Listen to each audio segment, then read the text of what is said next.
Sugatan ng isang rider matapos ma-hit and run ng pickup truck ang sinasakyan niyang motorsiklo sa Cainta, Rizal. Ang insidente nahuli cam.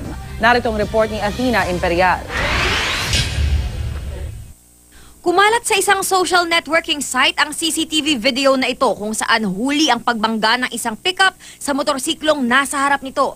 Nahuli kam din ng walang pakundangang pagkaladkad ng nasabing pickup sa binanggang motorsiklo habang tumatakas ito sa pinangyarihan ng insidente pasado alas 5 ng umaga noong linggo.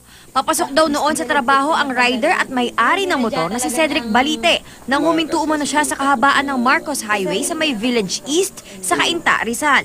Laking gulat niya nang banggain siya ng kasunod niyang pick-up. Naipit daw siya sa pagitan ng nakahintong sasakyan sa harap at ng bumanggang pick-up. At nang tumumba, tumama naman ang ulo niya sa kalsada. Actually, laking pasalamat ko nung time na pagkabagsak ko, naisip ko pang tumayo eh.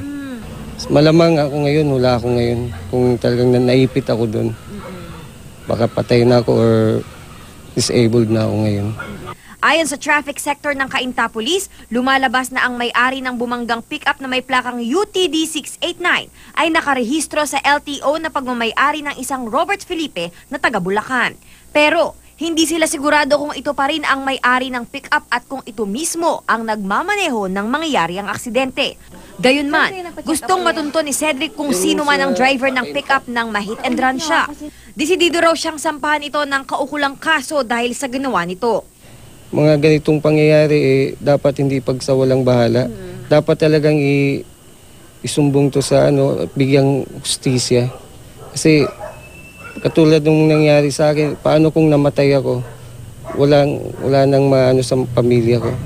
Sa ngayon, patuloy pa rin daw ang kanyang pagkonsulta sa doktor. Samantala, iniimbestigahan pa rin ng pulisya ang aksidente. Para sa unang balita, Athena Imperial reporting.